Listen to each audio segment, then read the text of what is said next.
Hey, all the tricklers who are coming in early, thank you for coming in. I hope that this is valuable for you today. It's interesting because, the things that we've been talking about before with personal branding and stuff like that are kind of applicable to everybody wherever you're at in your job search.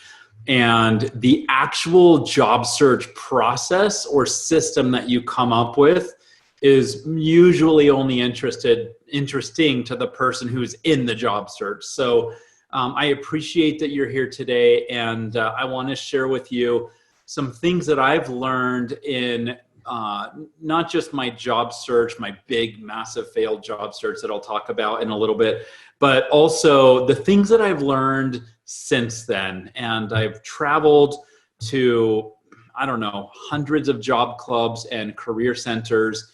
And I've spoken a lot since 2006 on job search stuff. And the cool thing is I've been able to talk with people who put these on. I've been able to listen to other speakers, and I've been able to listen to people in the audience about what their challenges are and the questions that they have, as well as my Jibber Jobber users. So this is actually probably one of the more important topics that I really want to talk about. I honestly don't talk about this very often because I usually talk about career management, which is networking and branding. So I'm really excited to be able to talk about some nuts and bolts of job search strategies and tactics and systems today. So with that, let me do a little bit of housekeeping.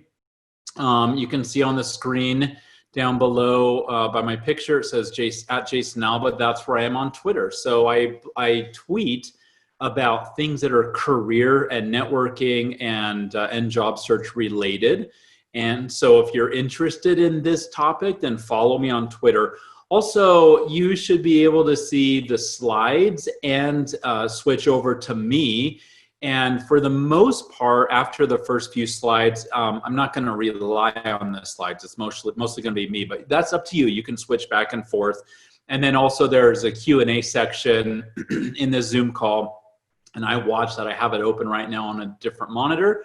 And so if you have any questions at all, throw them into the Q&A. So let's just jump in real quick. Today, we're just going to go real quick over what the 6 sessions are in this series.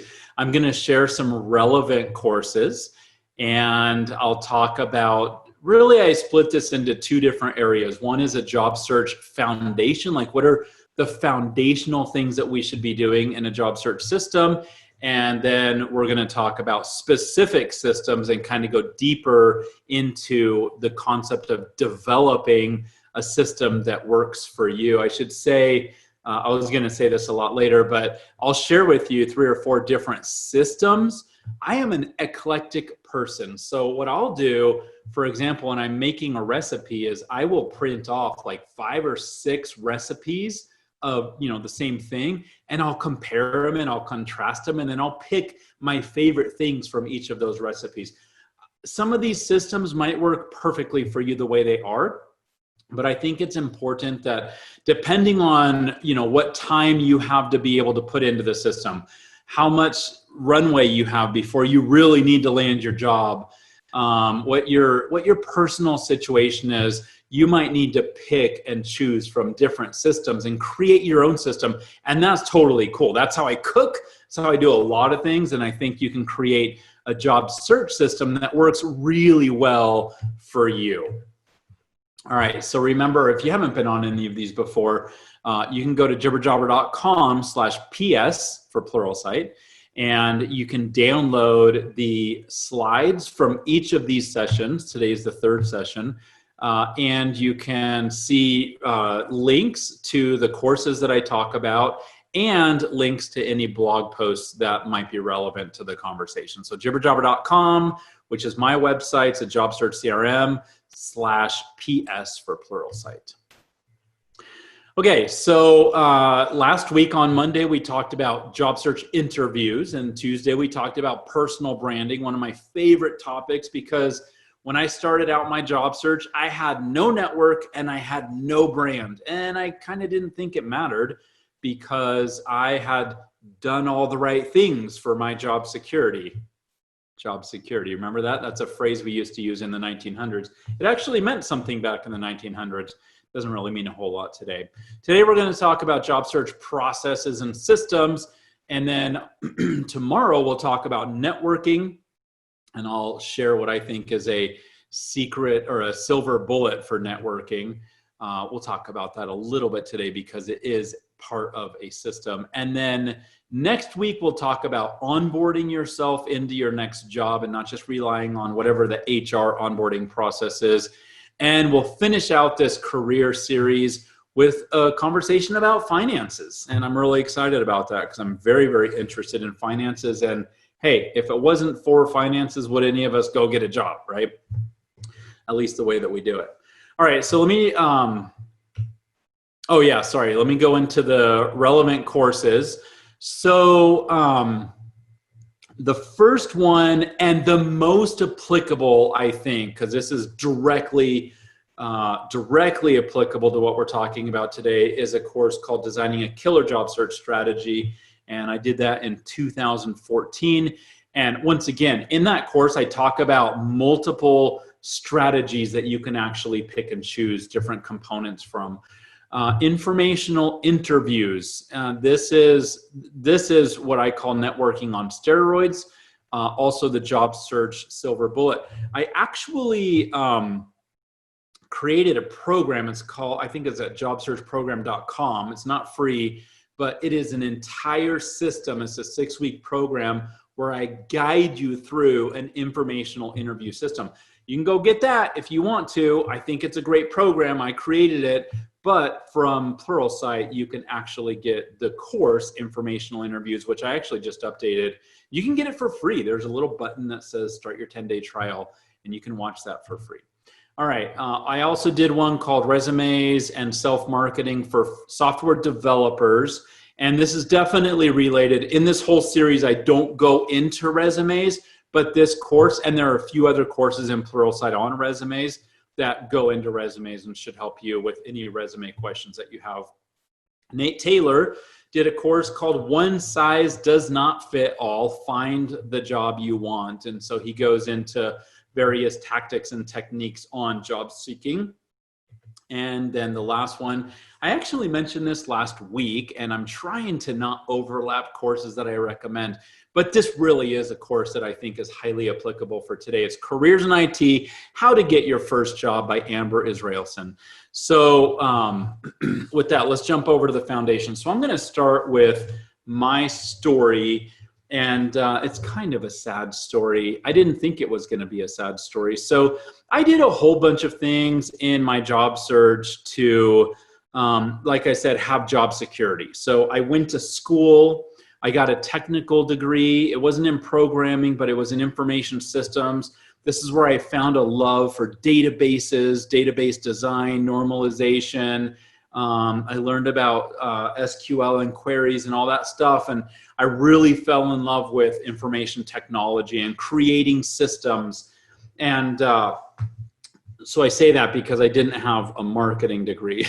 Not that there's anything wrong with marketing, but I remember when I was finishing school, the people that were coming out of school from the business program that were in accounting or CIS, they had jobs. Pretty much everybody had jobs. And people that were coming out from other disciplines didn't have jobs. And I kind of snubbed my nose at them. And I thought, well, they should have gone into IT, or they should have got a better degree. I've learned a lot since then. But I remember thinking that, hey, for job security, getting a technology background and a technology education is going to be it. So I did that. I got my MBA. I actually, at one point, was fluent in Spanish. So they say learn a foreign language, and you know, the sun, moon, and stars aligned. And I've lived in Latin America for 6 years.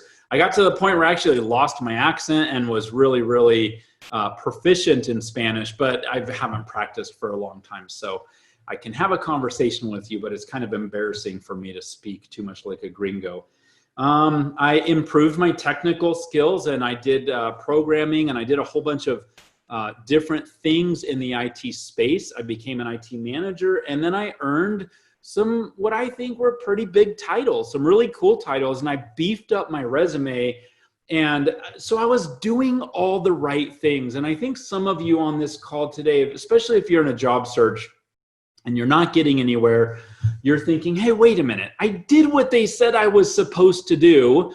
I did, this degree or that certification or this or that or whatever. And how come it's so hard for me to get a job? You have to remember that when I was looking for my job, it was 2006. This was before that recession or depression or whatever you want to call that economic period.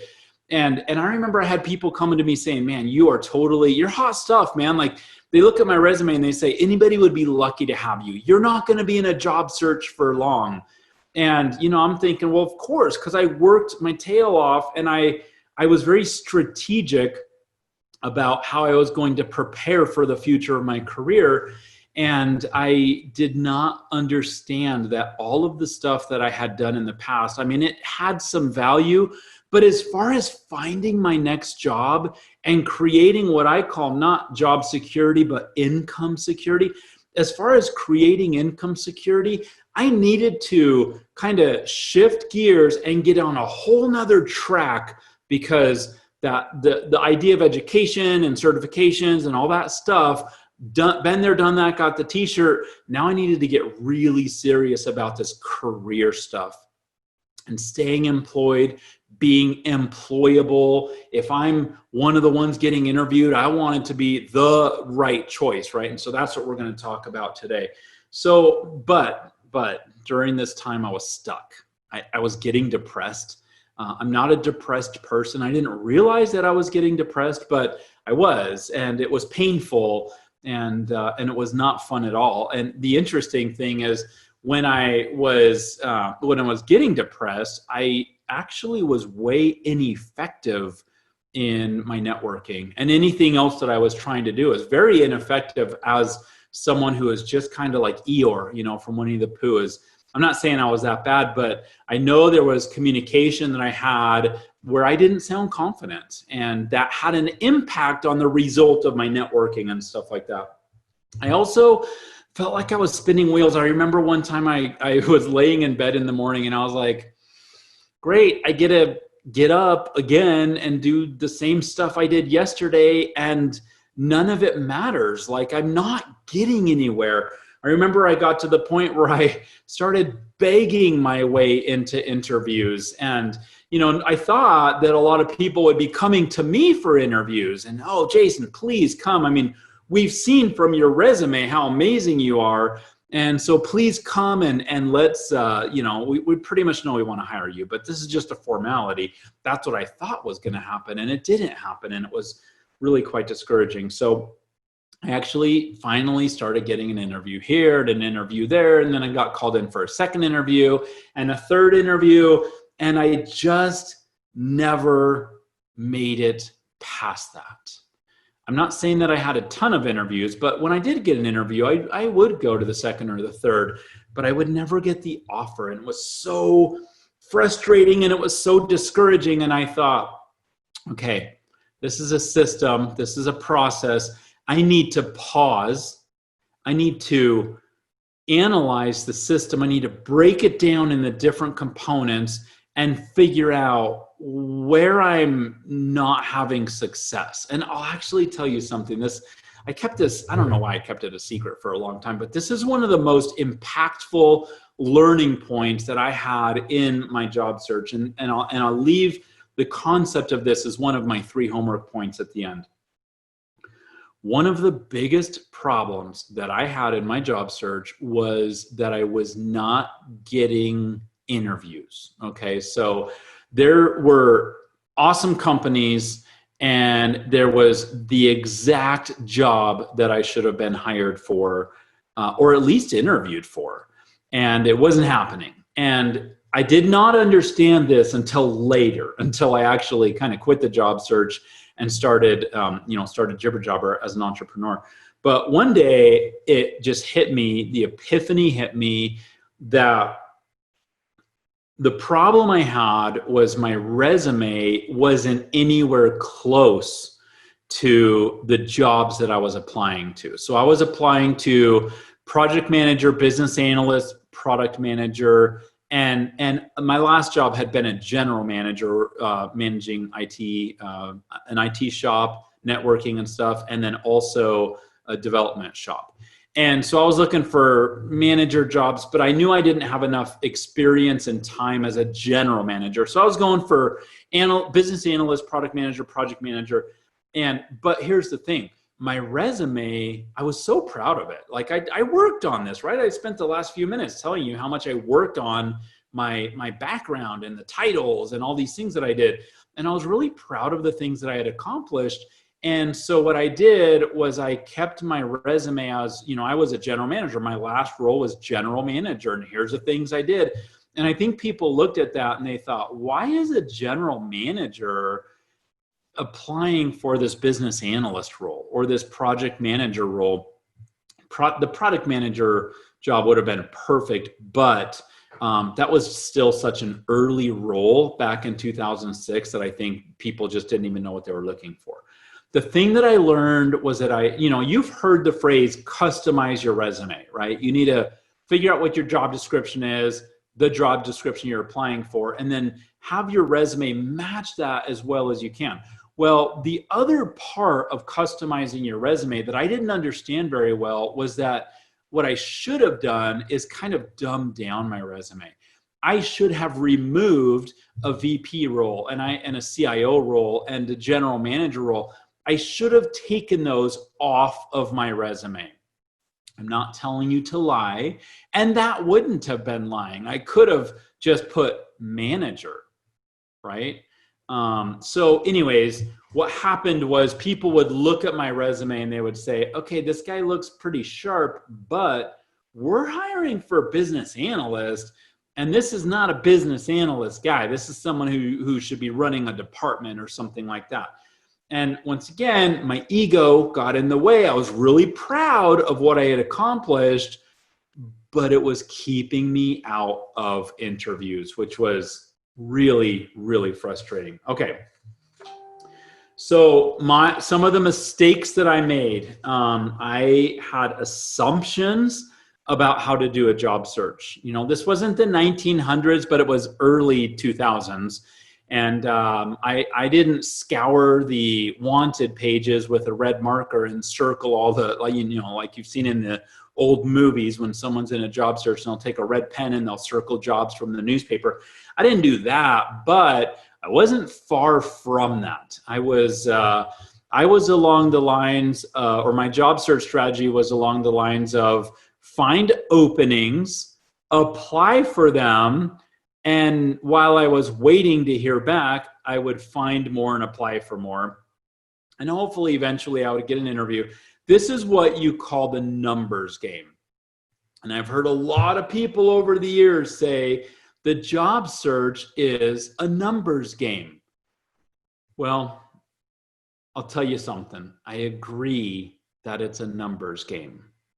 However, I don't agree with what the numbers are that we're after. Okay, so it is a numbers game. You are going to talk to X number of people. You are going to have Y number of interviews.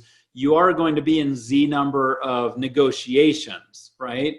But what most people talk about when they think about a numbers game is they think, I need to apply to X number of jobs.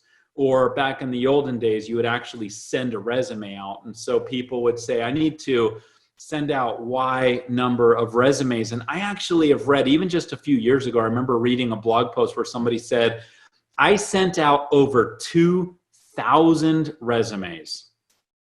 And I thought, oh my gosh, that is not the best job search strategy. So once again, how I recognized that my resume was keeping me out of interviews, right? So that's just one part of this whole system or cycle of the job search.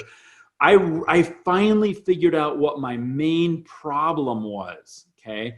You need to figure out what your main problem, what's the sticking point?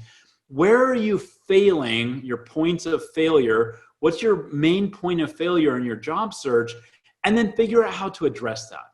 Maybe you're getting into interviews you're just not getting to a second interview. Maybe you're going to the third interview, you're never getting an offer, right? So figure out where in this cycle you're failing and address that. I didn't understand that really simple concept. I was just like, this job search sucks. I suck. I don't know what I'm doing. And I just don't even know. I didn't even know to pinpoint where the points of failure were. And that's my invitation to you. If you're in a job search and you're having a hard time, try and figure out where your points of failure are so you can address those points of failure. You might be an amazing interviewer. You're just not getting enough opportunities to interview. Or you're an amazing interviewer, but you're not good at closing at the very last part of the interview, right? So try and figure that out. All right, so foundational things in the job search, networking. We're going to talk about networking when we talk about very specific systems. Listen, there's not really a way around networking, okay? For some people, there are. And if you're really in high demand, you are. However, I'll say, I think it was back in March when the quarantine started, I was shocked at the number of developers who were getting laid off. I remember an iOS developer that got laid off, and I thought, wait, what? A mobile developer? That's not supposed to happen. They're like unicorns, and maybe you feel like there's a lot of them, but there's a lot of companies that want to hire mobile developers. And now I'm reading about mobile developers that are getting laid off and not finding new work. Like, that's crazy. Back in the olden days, if you were in really, really high demand, jobs kind of fell on your lap all the time, right? They came to you. And I kind of thought that's how it was going to be for me. I focused a lot on job boards while I was waiting for the jobs to come to me. And I thought, I don't need a network. Networking is for those other people. They're for the people who didn't major in something really good, or they're for the people who didn't build up their resume. They're for, but me, I mean, come on. I don't really need a network because I'm pretty awesome.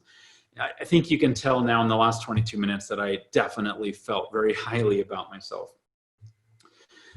So we're going to actually talk about networking tomorrow. And one of my favorite questions I've ever gotten, this was from somebody in Canada who wrote to me and said, followed my blog, and he said something like, hey, Jason, I've been reading on your blog a lot about networking, but I don't even know what you're talking about. Like, I don't understand what networking is and how to do it. So we're going to go into that tomorrow, which I'm excited about. Another foundational part of job search is branding. And I talked about this last week where I said, when you're looking for your job, it's not just who you know, it's what they know about you. And we spent 90 minutes last week talking about how we can help other people know the right things about us. So that's a fundamental and foundational part of job search. The next one I wrote down is tracking and follow-up. So I mentioned last week that Keith Ferriss said, if you want to be better than 95% of your competition, all you have to do is follow up.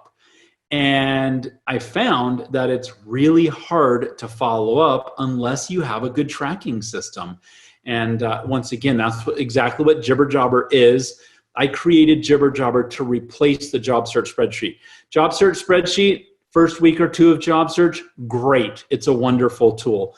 Job search spreadsheet, after you've been doing this for a month or two or three, is not going to work. It just gets too complex to manage that quantity of companies, contacts, jobs, touch points, follow up, all of that stuff. It just gets to be too much.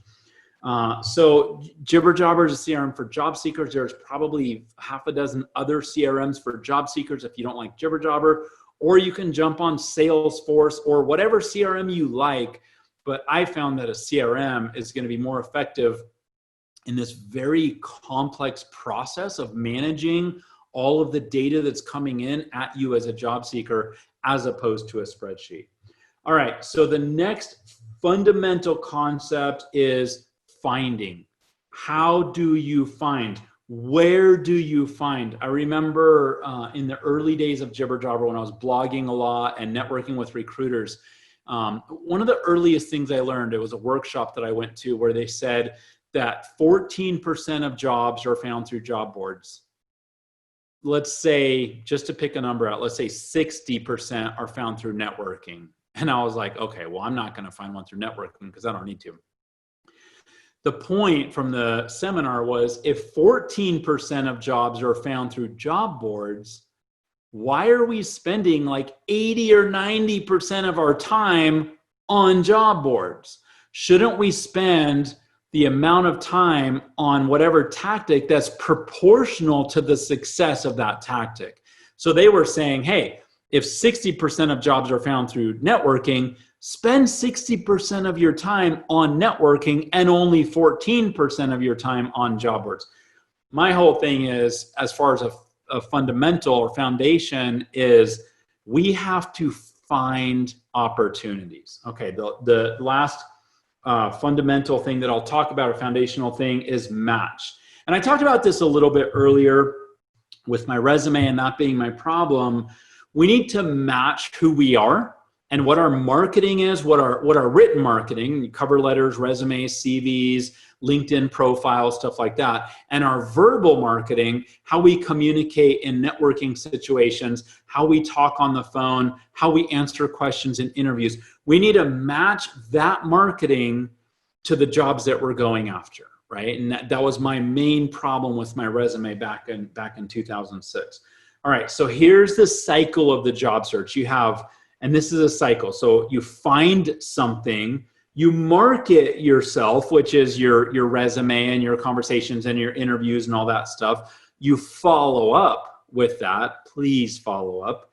You negotiate. Hopefully you get to a point where you can negotiate, at least the day that you start, if not salaries and stuff like that.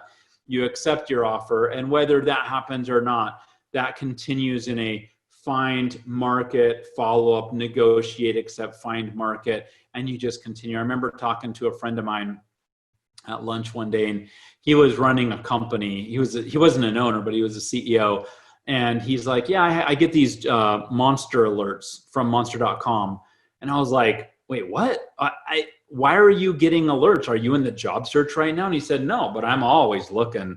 Like, I want to know what's out there. I want to know what's available. I want to know the language of the titles and the descriptions and who's hiring and the quantity of hiring, so that when it's time, I know what's going on. And I would encourage you, and this is something I learned, don't just do this job search thing or the looking and finding and marketing and the follow-up and the networking and all these things.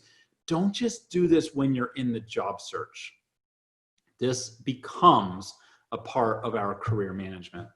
All right, so the question asks, are we supposed to be seeing various slides? No, you can switch back and forth between me and the slide. So if you're bored with that slide, just switch back to my face. Okay, one of the problems that I've found online, mostly online, pretty much online. So I've seen this like on Twitter and Facebook and stuff like that, but I also get direct messages. So it's broadcast out to the world, but it's also sent directly to me. And I know it's getting sent to other people. People will say something like, hey, can you help me get a job? And that's it. They don't give me any information. And I have all these questions. I'm open to helping you get a job. I'm willing to help you get a job. But the problem is, I don't know how to help you get a job because I don't know where you're looking. I don't know what industry you're looking in. I don't know what role you're interested in. I could go look at your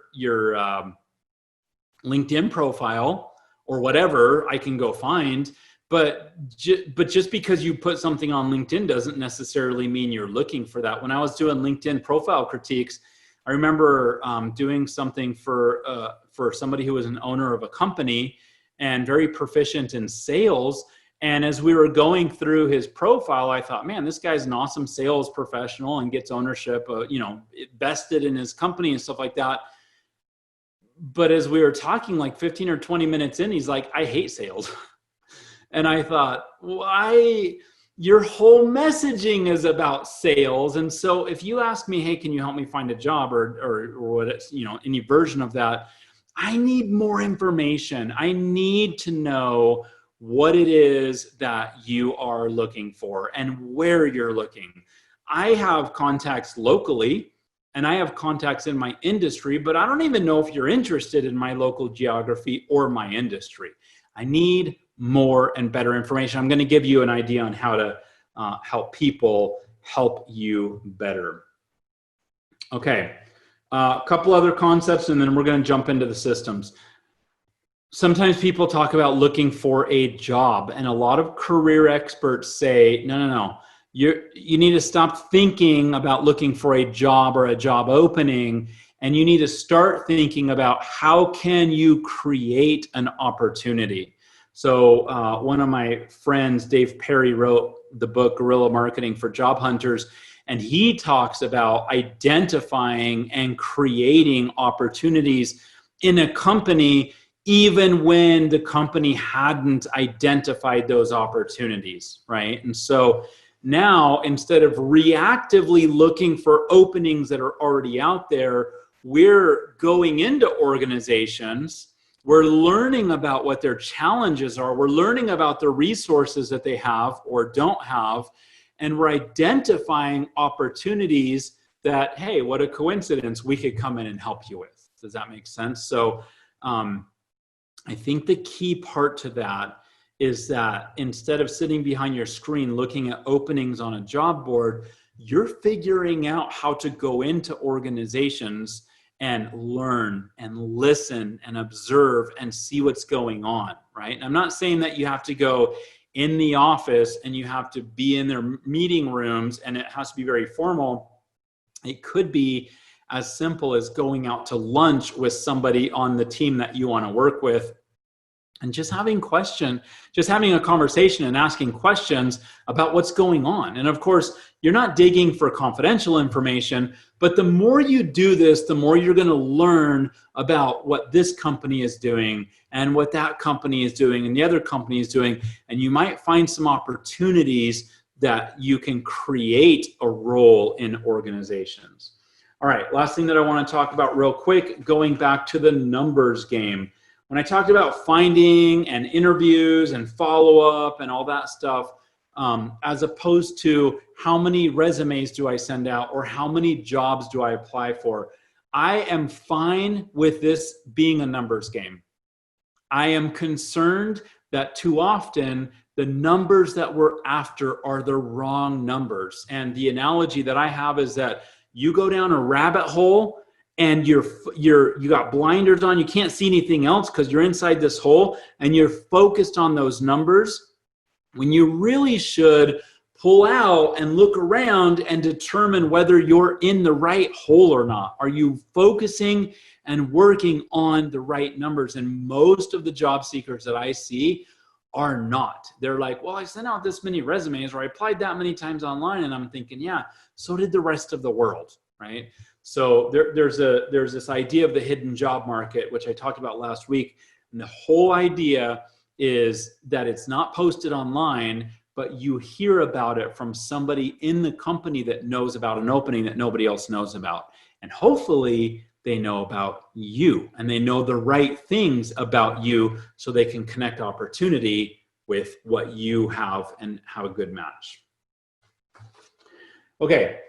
Let me jump over to a question. And sorry, this isn't from the Q&A, although I'm watching those and I'm holding on to those. So one of the questions I got a lot in my job search, and I hated this question. If you're a job seeker right now, you probably hate this question, okay? Because I hated this question. How's your job search going? I mean, how do you answer that? Like, well, I'm still in a job search, so it sucks. I'm a loser. I feel like a failure because I'm not making progress in my job search. I'm not sure how honest I should be with you because I have those feelings. But I'm also supposed to be upbeat and positive, right? And wait, why are you asking? Maybe you have an opportunity that I want to know about.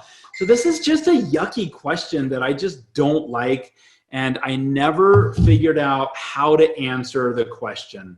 And then I figured out a beautiful way to answer the question. So here's what I figured out. A lot of times when somebody says, how's your job search going? We say, it's okay.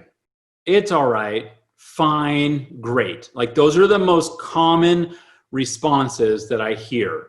And the thing that I realized is that when somebody says, how's your job search going? Let me just make a quick note here. This is one of the most profound things that I've come up with in my journey in the career space. Okay.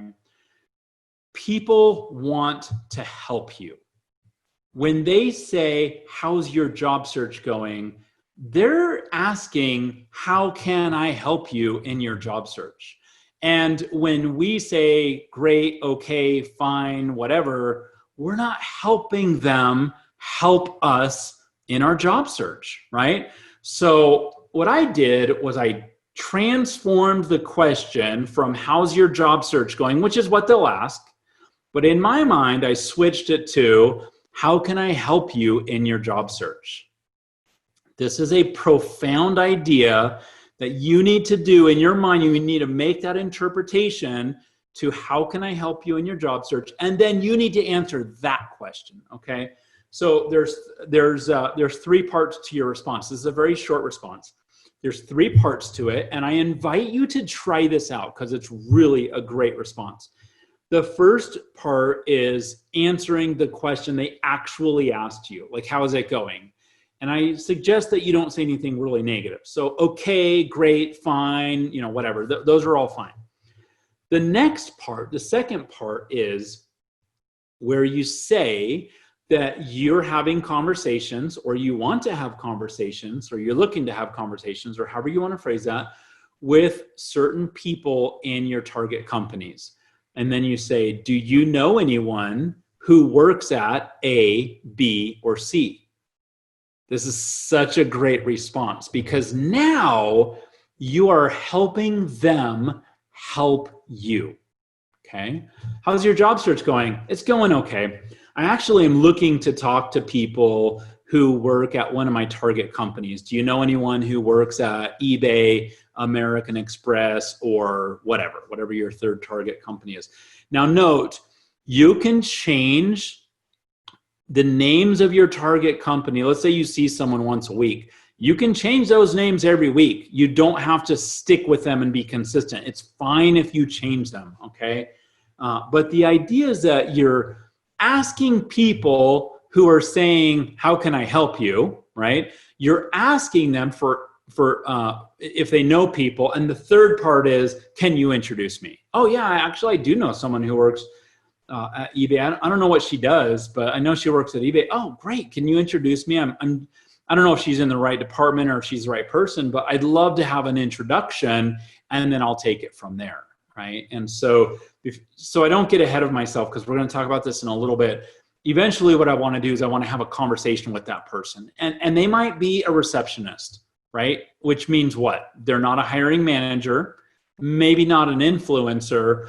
But what I've learned in the job search is you need to talk to everybody and not discount them.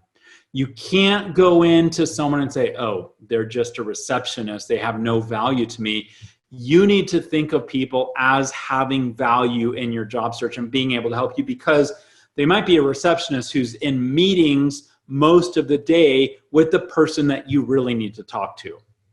Right? And so now that person becomes a gatekeeper and an influencer. So please don't discount people based on their title or how low or entry level you think they are. Have a great conversation with them. Respect them as human beings and ask for introductions. And you probably or could get more introductions closer to the right person that you want to talk to. Okay.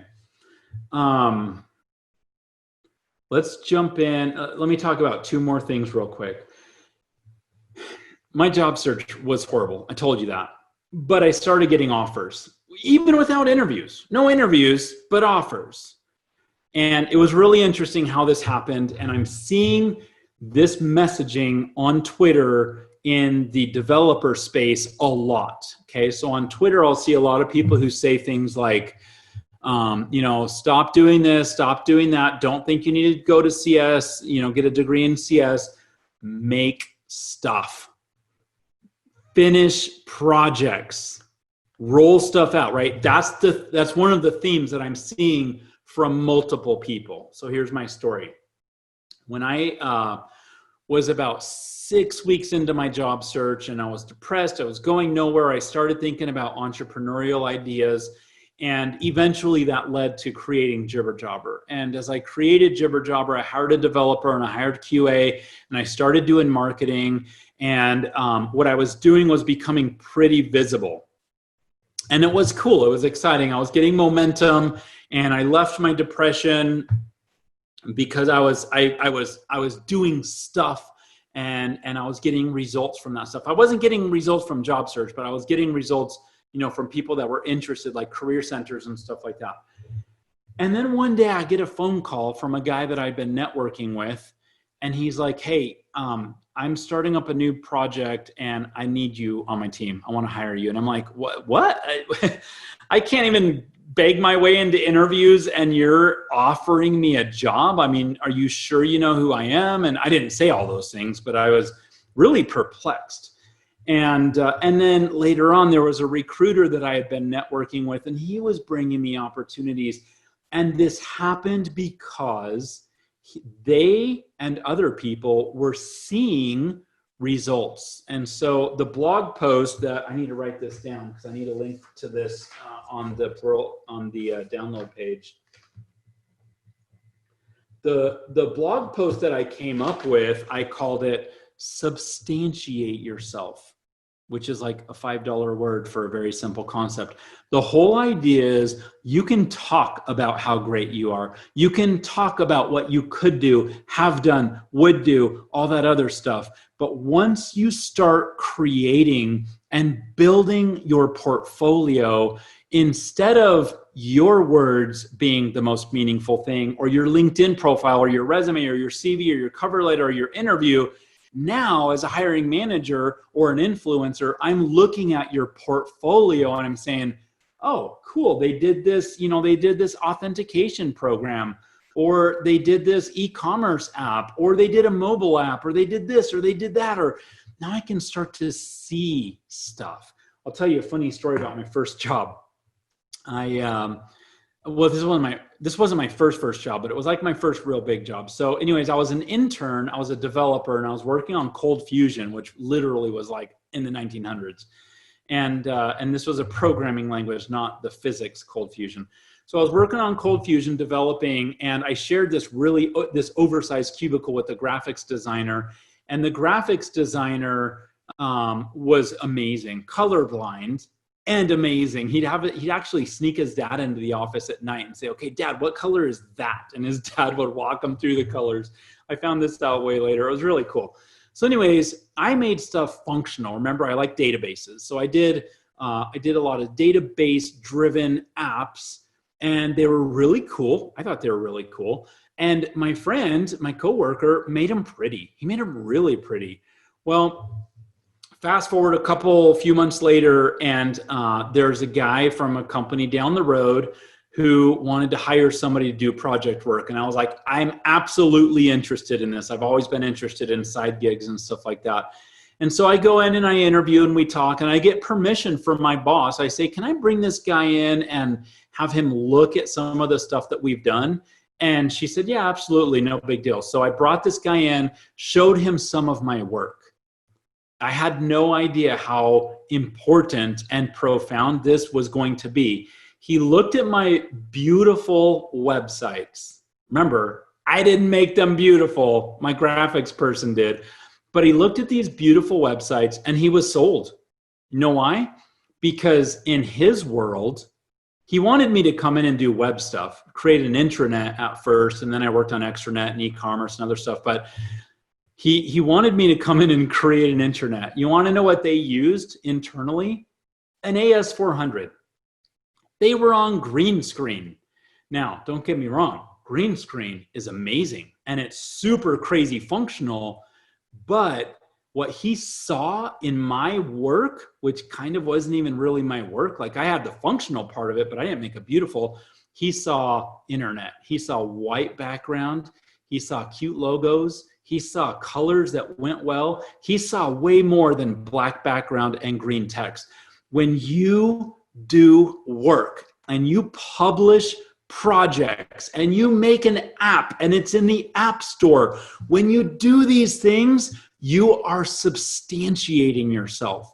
You are showing what your skill set is instead of just talking about your skill set. And I've learned as a hiring manager, I want to see what you can do. I don't just want to hear how amazing you are. I want to see the amazing things that you've been able to put together. So some of the very earliest job offers that I ever have gotten have been because of substantiating what my claims were, showing, proving that I could actually do the work. Can I say loud enough, people, please think about creating a real portfolio. It doesn't have to be super in-depth, comprehensive, complete applications.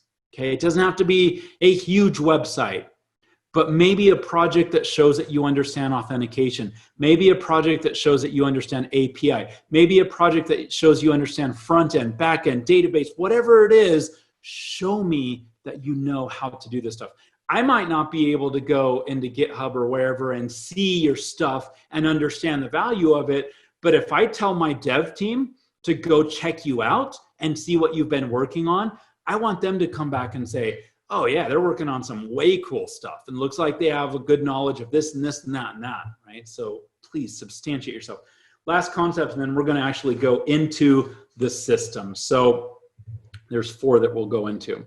The last concept I want to talk about is a book that I actually have never really recommended before. I love the book. It just hasn't had a place in my presentations. The book is called The Go Giver instead of The Go Getter, right? The Go Giver. And this is a book by Bob Burg, B-U-R-G, and it's all about being generous. Bob is generous. He actually forwarded one of my books that I've written. Super nice guy, really nice guy. And as you can imagine, he spends his time giving and being generous. He has an abundance mentality.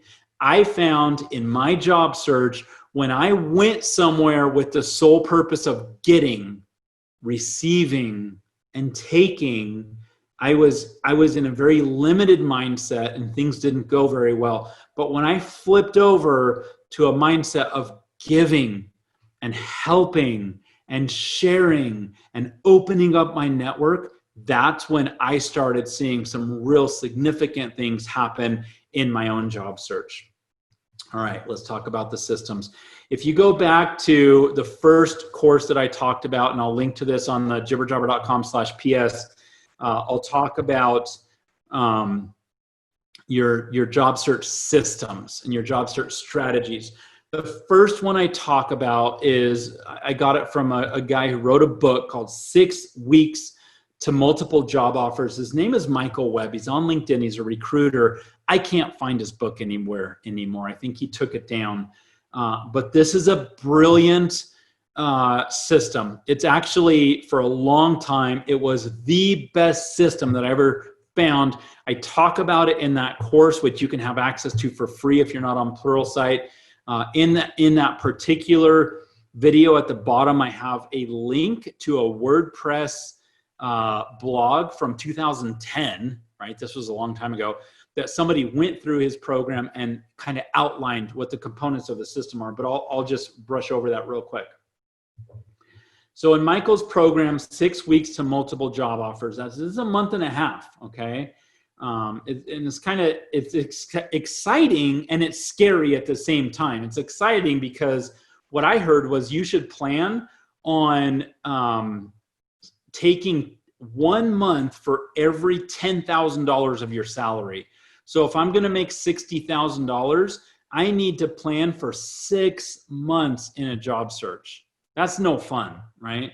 Imagine making $120,000 which according to that, you're going to plan on being out of work for 12 months. That's ridiculous. So 6 weeks to multiple job offers. Here are some components.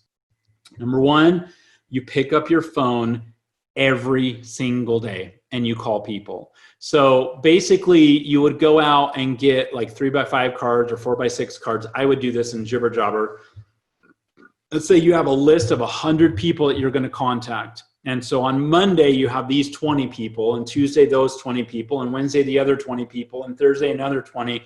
And so you put those in their own little slots. And so on Monday, you pick out the Monday stack and you call through them. You call every single one of them, and you have a very specific conversation. You're not chewing the fat. You're not just chatting. It's not just small talk. You're very strategic to help them understand what you're looking for, how they can help you. Okay, you're not pushy, and you're not just taking, you're also offering, how can I help you and stuff like that. But it's clear that you're in transition and they maybe can help you out, okay?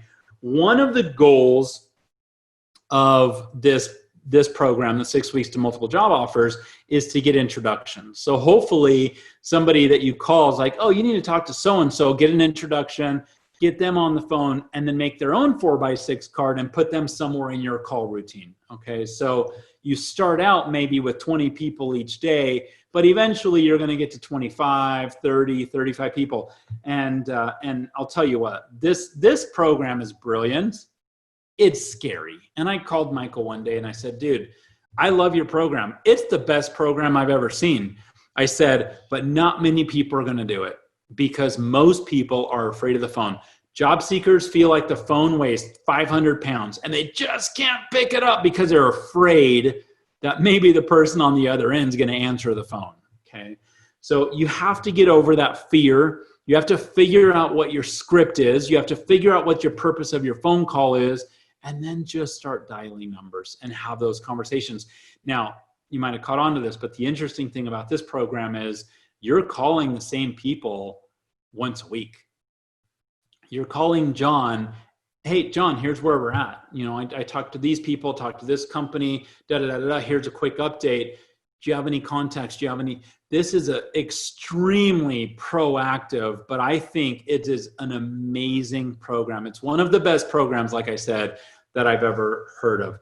One of the keys to this program is that you don't look at people and say, they're not good enough. I shouldn't be calling them. I mean, eventually you're going to get people that you probably cross off your list, but don't, like I talked about with that receptionist, don't cross them off right away without having the first conversation. These conversations are what I would call mini informational interviews. All right, so that's system one. System two is called the Accelerated Job Search Program, and this is from a church employment system. I speak at a lot of churches across the US, and I go in and I learn about what they're doing. A lot of times they're called job ministries. And so the Accelerated Job Search Program, there's a few major components to this. One is that you have a routine. They want you to be on from 8 to 5 or 8 to 6 or whatever it is, but Monday through Friday, this is your job. You're serious about this, and this is what you're doing. They also include a morning routine where you eat healthy and you work out and you don't neglect the physical part of your job search. I actually, when I was in my job search, I would roll out of bed, like literally roll out of bed, get into a lazy boy of all things, and I'd sit there for about 10 hours a day. And after 2 or 3 months of that, this is so horrible, but after 2 or 3 months of that, it hurt to walk. Like my body just needed movement. And I'll be honest with you, when I was so anxious about getting a job, I felt like doing things like networking or walking around the block was cheating on my job search. I felt like I was taking away from what I should have been doing and putting it somewhere else. And I'll tell you right now, do not neglect your physical needs. You have to eat healthy. You have to work out, right? You need to exercise. You might not recognize that if you go commute somewhere that you actually get a little bit of exercise going to your car and then parking and going into the building and whatever. And when you're in a job search, if you roll out of your bed into your lazy boy, you've cut out like most of your physical, and you can't do that partially because of your physical needs, but also it affects you mentally. Okay. You got to take care of yourself in this job search. Okay. The thing I really liked about the accelerated job search program was that they had daily goals. And I'll give you an example. I will make 10 new contacts every day. That's a lot of new contacts. Okay. But you can do it. You can do it. It just means you're really spending quite a bit of time on this, but you can do it. And you're not doing it to hit 10, right? You're not doing it just so you can hit the number. You're really doing it because it is an effective system, and you know that you are going to network your way into a job. I will do 2 informational interviews a day, or work on an it was 2 informational interviews a day, which is a lot. I'll tell you right now, that's a lot. I will get 2 referrals every day, which means I'm making contacts and learning about new people that I can make more contacts for. So I really like in that system that every single day, and there's accountability. So you go check in every day, you're making 10 new contacts, getting 2 referrals, and doing 2 informational interviews. I think if you're serious about that, you're not going to be in a job search for long, because that's a very, very intense strategy. All right, the third one, and I talk about these first 3 in the job search course, my first job search course that I brought up. The 4th strategy, which we'll talk about in a minute, I don't talk about. So in that course. So the 3rd strategy is coming right out of Dave Perry's book on guerrilla marketing for job hunters. I think it's in its 4th edition. Dave Perry's a friend of mine. He's up in Canada. He's a recruiter, makes a lot of money recruiting, has a massive, huge heart, and loves helping job seekers. And I definitely would recommend his book. He's fun and he's creative and he does crazy stuff. Like, so if you know anything about guerrilla marketing, it's not regular marketing. You're doing weird, crazy stuff. Okay. I'm not sure it's stuff that you would be uncomfortable with, but it's probably stuff that you wouldn't think about doing. Okay. And so Dave's had a very successful career as a recruiter with guerrilla tactics, and he shares some really cool guerrilla ideas that you can do as a job seeker. So I'm just going to share a few of them. The first one he says is start with clarity. You need to know what you're after. You have to know exactly what you're after. And I talked earlier about also matching you and your marketing message to what you're after. Number 2, he says, research your top 20 companies. And one of the tactics that he says is you need to talk to people who don't work there anymore, right? If you go in and talk to someone at your target company that works there, they'll tell you stuff, but it's probably sanitized, right? Somebody who doesn't work there anymore might tell you the good stuff. And that good stuff is going to be things that will help you identify and create opportunities in the organization. Number 3, he says, match your needs with theirs. Number 4, talk to the decision maker, not HR. Dave's really, really big on going around HR. And you'll hear that a lot from job search experts, is that HR is not like, they don't need to be a part of the process. They are kind of, but they don't have to be in the front part. They're in the back part. But you need to have conversations with the right people. Number 5 is be creative, which is where the guerrilla part comes in. And number 6 was make sure that the interview is a discussion. It's not just a question and answer period of formality, but you're having a discussion. And when you're having a discussion as peer or colleague, you are more on their level and adding more to the conversation than being offset and just answering questions. Okay.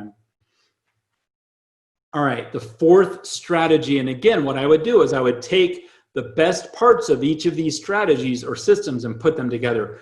The 4th one is on informational interviews. And so the informational interview strategy is similar to the 6 weeks to multiple job offers strategy. Although instead of calling the same person every Monday and updating them, which I really like that, I am having a new informational interview with people regularly, with new people regularly. So if you have any questions about what informational interviews is, check out my course. It's a little over an hour, so it's one of my shorter courses on Pluralsight. But I talk about where to find people, how to invite them, what the informational interview should look like, and the 4 purposes of an informational interview, one of which is to get introductions to people so that you can start it all over.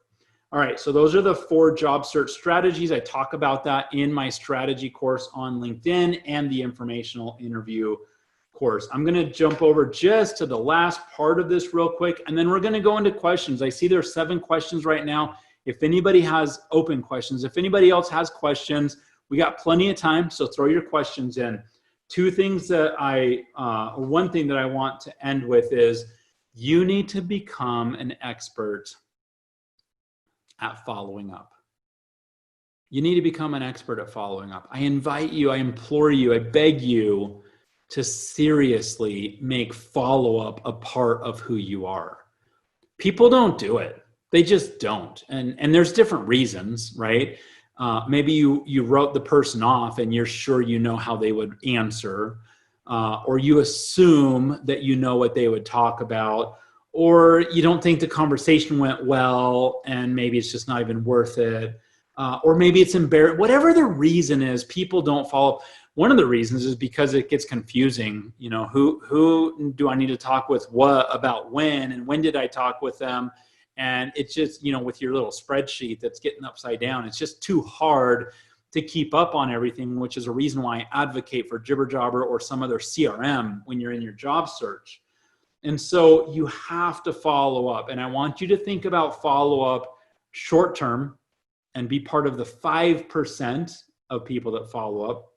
And I want you to think about it long term so that you're creating long-term relationships, okay? The purpose of, as you network, if you go in and you have a conversation and then you follow up and then you go years without ever communicating with people, you've missed an opportunity to have a long-term professional relationship. And that relationship might help you in the future and it might help them in the future. But what I found is that, remember that idea we talked about of job security? There isn't such a thing, okay? So when I flip that over to career management, your network is a big part of your income security and your career management, what you can do proactively. And the way that you build a network is you follow up and have continual conversations. Not every day, doesn't have to be every week, might not even be every month. Maybe it's once a quarter or every 6 months if you choose a newsletter strategy or something like that. But I want you to think about having a long-term professional relationship, and it starts with your follow-up. I mentioned last week that most of my courses talk about follow-up, and now you can see in this series of only 6, and we've only had 3 sessions so far, I've mentioned the word follow-up probably 24 times. It really is that important. All right, I want to remind people that you can get a trial account on Pluralsight, which gives you 10 days or 200 minutes. 200 minutes might be around 2 courses, but you get those for free. We've talked about 3 things so far. Next week, we're going to talk about networking. Tomorrow, Tuesday, we're going to talk about networking. And then next week, we're going to talk about onboarding yourself and your finances. Here are 3 points of homework. Now, I'm guessing that most of you didn't write these 3 points down. I hope you wrote something down to do after this webinar. But here are 3 things that I wrote down. 1 is define what the right metrics are for you. Remember, I talked about a lot of times we go down that rabbit hole, but it's the wrong rabbit hole. I want you to think about what are the right things that you should be doing. Maybe instead of how many jobs did I apply to today, you should be asking how many new people have I met this week or something like that. That would be a metric that you can track. The second thing is to determine which components of any of these systems that I talked about work for you, and how can you create your own eclectic system that fits your needs and your situation.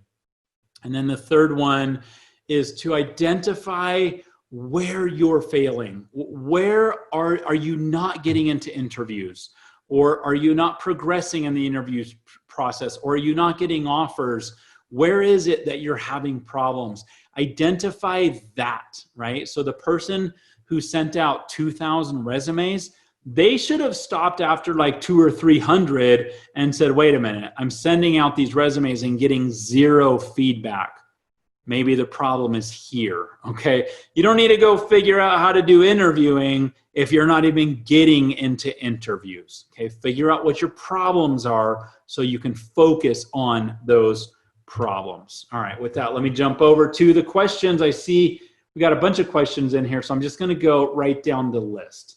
Norm says, hey Jason, may I recommend a topic for a future presentation, unique issues with the older job seeker, the position I find myself in now, how to deal with possible age discrimination and people who ask, why don't you just retire? That's a horrible question, Norm. I'm sorry that a human even asked you that. That's ridiculous. Maybe they're just curious, maybe they're thinking that, they're hoping they could retire, but we all have different reasons for going to work, right? So, yeah, you know what, Norm, you got my email address. It's jason@chipperjobber.com for the rest of you. I know Norm does. Him and I have been communicating for years. Shoot me a message and I'm going to put some thought into that, and I'll either make a blog post or a YouTube video or something like that. Ann says, how can you follow up with someone who you haven't seen or talked to in a long time? Ann, this is a great question because a lot of people, people are really concerned about, I think the worst thing is that you're going to be in an MLM, right? So you reach out to somebody out of the blue and they're like, is this Amway or whatever MLM, right? And not that there's necessarily anything wrong with multi-level, but for some reason we've been conditioned to hate it when somebody reaches out to us just so they can rope us into an MLM, right? And so a lot of times the concern that I feel or that I've heard from people about following up with someone from a long time ago is that there's like this weird reason to, okay? So the first thing that I would say is when you reach out to them, I would be pretty upfront with them. So it might look like this. Let's say, Ann, you and I haven't talked for 20 years. So I'll reach out and I'll say, hey, Ann, I don't know if you remember me, but we used to work at this place together, or I met you at this conference or whatever. And I was always impressed with, the comments that you had and the things that you said. And now here's one of my favorite lines, and you can use, this is a multi-purpose line that you can use in different areas. You can say something like, I'm looking at a career transition. I'm kind of at a weird crossroads in my career. I've done some really fun things and I've enjoyed it, but I'm looking at some new opportunities. And I noticed on your LinkedIn profile that you worked at this company, or you worked in this field, or you worked in this industry. Okay, so now it's like, I'm not just coming out of the blue with this guess of, maybe I want to reconnect with Ann, or maybe there's something creepy there or something like that. But I've actually looked at your background and I'm like, man, that's really cool. Ann's been doing some cool stuff. And I was respectful enough that I noticed that, and then I'm referencing that, okay? So I noticed that you did these things, and I'd love to ask you some questions. I actually just reached out to a college friend of mine. We did a lot of class projects together, but we've been out of touch for over 20 years. And I said, hey, look, I just want to hear what happened after you left school. Like, where have you been and what have you done? And, I see this on your LinkedIn profile, but I just want to catch up. Okay. So those are two different ways that I would approach it. One is really informal. I just want to catch up. And the other is, I noticed that, what I want to do, you've done. And so I have some questions for you. But I think those are two really upfront ways to not have the other person think, okay, is this person stalking me? Something weird like that. So good question. Thank you. Alex says, how do you effectively follow up with contacts and companies when you didn't get the first job, But in their rejection email, they said all positive things, like we went with someone else, but we really liked you and we'll keep you in mind on other openings soon. So anytime I've ever heard we'll keep you in mind on openings soon, that doesn't happen, okay? Because the process of hiring somebody from a company's perspective is not necessarily to go into the list of people we've rejected and figure out who we want to bring in. That's just not necessarily how it happens. Maybe some recruiters are good at that, but typically, you know, when I've had an opening and then a few months later I have another opening, I throw out a whole new, brand new job description and opening, because I don't know if the people from 3 or 4 months ago are even available or interested anymore. Okay. And also I want to see what else is out there. And so I need to know, like, I might have liked you for this, and I think I may want to hire you for that, but I don't want to necessarily overlook somebody that's in the market right now that might be way better than you, right? And so there's kind of that weird thing of making sure that I am fishing in a whole new batch. So here's my answer to you. Remember I talked about follow-up and long-term professional relationships. So what I would suggest is that you switch gears after a while, 1 or 2 months or 3 months or 6 months or whatever, switch gears, and you're not a job seeker anymore. You're just a colleague. You're a peer and a colleague. Hey, you know, I remember we interviewed a couple of months ago. I was really impressed with some of the questions you had. And you know, I'm still interested in working at your organization, but I know things can change and I want to develop a professional relationship with you, right? So shift it from job seeker and hiring manager or decision maker or influencer, okay? Because there's this imbalance of power. Shift it from this to peers and colleagues, and let's continue this relationship later on.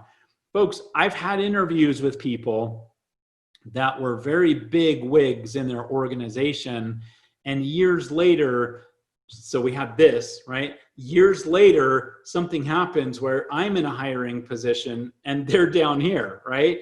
I think it's a lot cooler and more fun if we figure out how to have these peer and colleague relationships rather than who's in a more powerful position, okay? I want to have these long-term relationships. And now it makes a lot more sense than it did in the 70s, right? In the 70s, you had a job, you worked your way up, you worked there for 40 years. Nowadays, everybody's changing jobs every 3, 4, and 5 years.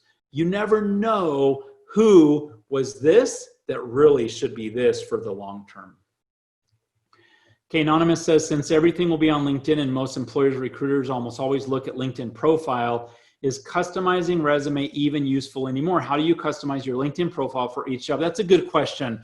So what I'll do is I will try and figure out what role or roles I'm most interested in, and I'll have more of a generic LinkedIn profile because it's so public and you never know who's going to come looking at it from where. But if I'm looking at product manager, project manager, and business analyst, I would include stuff from each of those 3 in my LinkedIn profile, but you still need to customize your resume when you apply, okay?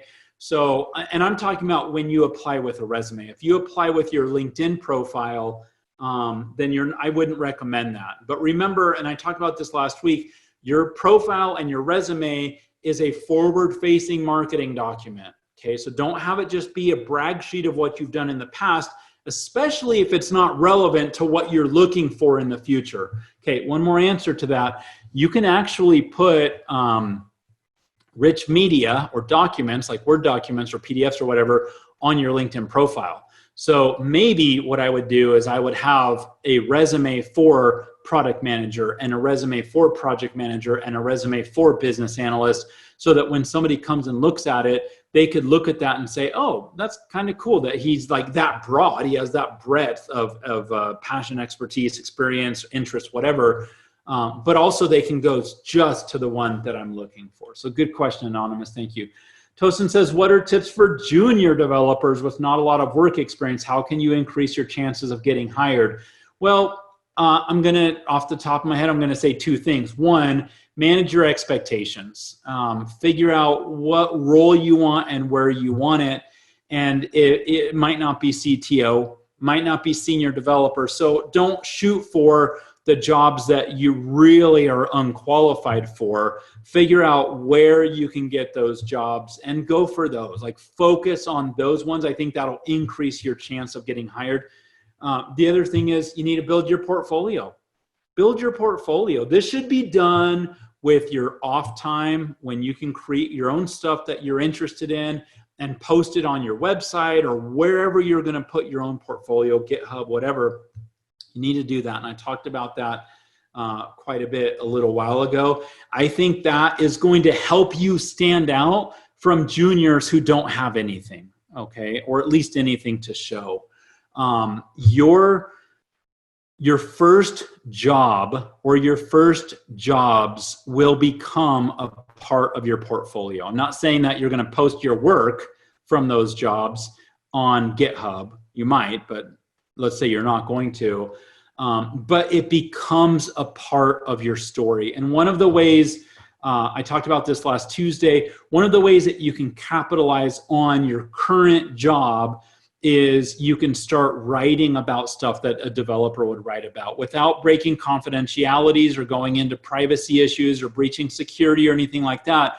You can start writing blog posts or Medium posts or LinkedIn articles where you're talking about development things. And one of my favorite ways to do that, especially as a junior, is, hey, I'm learning stuff right now. By the way, this is a perfect strategy for a senior developer also. I'm learning stuff right now. Come along with me on this journey of learning. Hey, today I learned about arrays. Today I learned about this. I learned about that. I learned about make individual blog posts about that. And as I talked about on my personal branding webinar, we're showing our professional breadth, right? Every time we blog about something new, our breadth gets bigger. And as we go more and more into that, our depth gets bigger. And it's just an awesome way to show who we are. Remember how I said that earlier, substantiate yourself. So those are some tips for you, Tosin. Thank you. Chuck says, something that I've seen is a position advertised on a job board that when verified on the company site does not exist. I use the job board for leads, good or bad. So, man, I'll tell you what, I don't think I mentioned this, but I mentioned in the class that I went to that 14% of jobs are found through job boards, right? So one of my friends in the career space, his name is Nick Corcadillos. He runs asktheheadhunter.com or .net, I can't remember. Brilliant thinker, has some ebooks and stuff like that. I recommend anything he talks about. If nothing else, get on his newsletter. He writes blog posts and then sends them out as newsletter, and he's brilliant. Very analytical and very honest. Can we just get some honest people in this industry? So there's a lot of honest people in this industry, but I love how Nick, as a recruiter, is just really honest for job seekers. And one of his analyses that he did was that 1.5% of jobs are found through job boards. And this, Chuck, is finding a job, applying online, going through the process, and getting the job that you found and applied to online. 1.5, not even 14%. We're down, way, way down. Most jobs are not found through job boards, okay? So, so here's what I say about job boards. Use job boards as what I call competitive intelligence analysis. Who's hiring? What are they hiring for? How many jobs of certain kinds are being posted? If you're preparing for an interview, go get 5 or 10 job postings from different companies for that title and start going through those postings to learn about phrases and keywords and stuff that you should be familiar with, be able to talk about, etc. Are job boards bad? No. If a job is listed on Indeed or Monster but not on the company site, does that mean it doesn't really exist? I don't know why it wouldn't be on there. Maybe it is a fake job, and there are recruiters that put fake jobs up just to see who's out there and to do a little bit of research, which I think is rotten and unethical. but that's what they're doing. I would not, I spent way too much of my time in my early job search sitting on job boards and applying, which was super frustrating in itself and not getting anywhere. So I would use job boards as a research tool. I wouldn't necessarily use them as the main strategy. Can you get a job through a job board? Absolutely. Absolutely. People are doing it. What I've learned for me and the types of jobs I want and the level that I'm at, I need to network into jobs. And part of good networking is doing research, and I can use job boards for the research. So Chuck, thank you for your question. Daniel says, for a newbie with little or no experience struggling to land his or her first job, how can the principle of creating a role that never existed in the company be applied?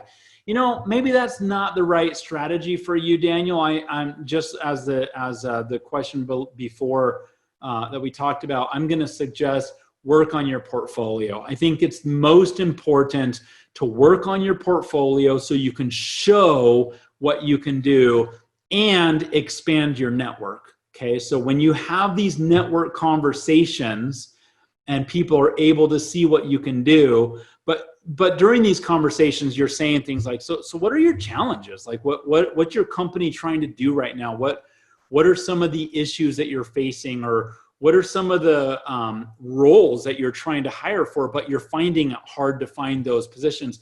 As you ask those types of questions, you are uncovering those opportunities that can be created. As a newbie with little or no experience, are you going to be the one to fill that? I'm not sure. I mean, it depends on the company, and it depends on the hiring manager and how optimistic they are and how well you present yourself and what your portfolio looks like. But that's how you uncover those opportunities, even before they know they need someone to fill that role. Like in my mind, I know the problems I have in my company, okay? But I don't have a job description that's posted and official. But if you and I were to sit down and talk, and I'm like, oh my gosh, you're absolutely hitting on all of my problems, and you're talking about it very effectively. Like the stuff you're talking about is stuff that I know we need to talk about, right? And I can feel your passion, and I can understand your expertise, et cetera, et cetera. Pooja says, how effective is working with headhunters? How do we find headhunters in a certain field of work? First of all, please go to Nick's asktheheadhunter.com or .net, I can't remember, Nick Corcadillos. And he has a lot of information about working with headhunters, qualifying, disqualifying, how they work, what their interests are. But I'll tell you something, and this was one of the most valuable lessons that I learned in my job search. I sat down, I had 75 recruiters that I was networking with, I thought. And one day I went to a recruiter's office and I sat down and I was explaining, you know, what I was looking for and stuff. And he said, Jason, I'm going to tell you something. I remember his name, Dave. I don't remember his last name right now, but Dave, he says, you will find a job for you faster than I will find a job for you. So how do you work with headhunters? You understand that normally they are working on job openings that are already there. They're not necessarily taking you as an agent and finding you a job. And if they are, they're probably charging you a lot of money for that. If we're talking about the general recruiter / headhunter, they have openings. And if you match that and they can fill that opening with you, they're your best friend. But if you don't match it and they got other people, then you mean nothing to them. Okay, so it's important to understand the role of a recruiter or a headhunter in your job search. And when Dave told me, he said, you will find a job for you faster than I will find a job for you, that's when I thought, oh my gosh, I have been wasting my time networking with recruiters. I can get passionate about that topic. Anonymous says, how do you substantiate your work if you've worked on amazing projects and they've all been your ideas and really cool implementations, but they've all been for a company? Would writing tech blogs count? Yes. Or should you make dummy projects of those enterprise projects on GitHub? Yes, if you can, and you don't even need to do it a lot. you don't need to do the whole project. You don't need to recreate the whole project, maybe parts of it. If I take a tech blog and write about lessons learned, would that help? Absolutely. You need to listen to my personal branding course or the session from last week. Or what would be your advice on writing tech blogs to substantiate your work or contributions to such projects? Listen, I am a nut for blogs, and I've talked a lot about it, so I think I've answered most of your questions, but I want to bring up one point. What if nobody reads your blog? Okay, you might not be the Michael Arrington or the Seth Godin or the Tim Ferriss of the blogging world. You're not going to be super popular, super famous, but if the hiring manager or the recruiter or the influencer or another dev reads your blog, right, and they're like, oh my gosh, this person's amazing. And look, they know security and they know this and they know that and they know all these things because you're writing about stuff that shows your breadth and your depth. Okay, you're substantiating yourself through these stories. These are all brilliant ideas that I wholeheartedly think that you should do, okay? If you're asking these questions to this depth, then my answer for you is yes, absolutely, please do it. But don't worry if nobody reads them, okay? Because the most important time when somebody reads them is when you give them your resume or your CV, or you're in an interview, or you're following up from an interview, and in any of those touch points, you somehow put in front of them your blog or a certain blog post. Okay, you're going to use those as what we in marketing call marketing assets. Okay, so should you do it? Absolutely. Thank you. Good question. Raina says, what's the difference between getting a referral and a new contact? Let me actually change that, because referral and new contact could be the same thing. What I want you to think about is a referral versus an introduction. New contact, referral, great. That's a phone number and email that I need to reach out to. What I really want is an introduction. I want you to make the introduction, and then I'll follow up from that introduction. Okay, I think that's where the money is right there. You want people. So Raina, if I say, do you know anyone that works at that company, at my target company? And you're like, oh yeah, I think I know. I know somebody. And then I'm not going to say, can I get their number? My first question is, would you feel comfortable making an introduction?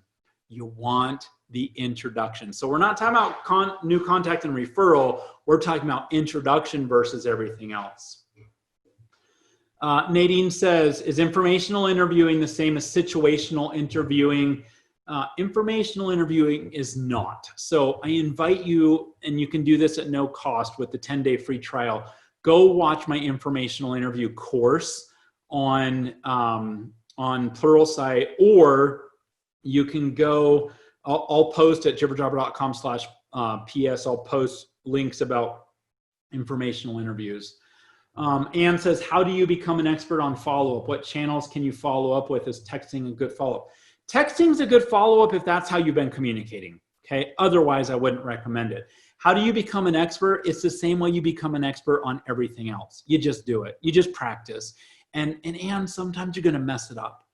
And that's okay. It's okay to mess it up, but just practice. I would much rather you follow up a lot on a lot of things all the time than if you kind of get analysis paralysis and need to do it perfectly. Okay. So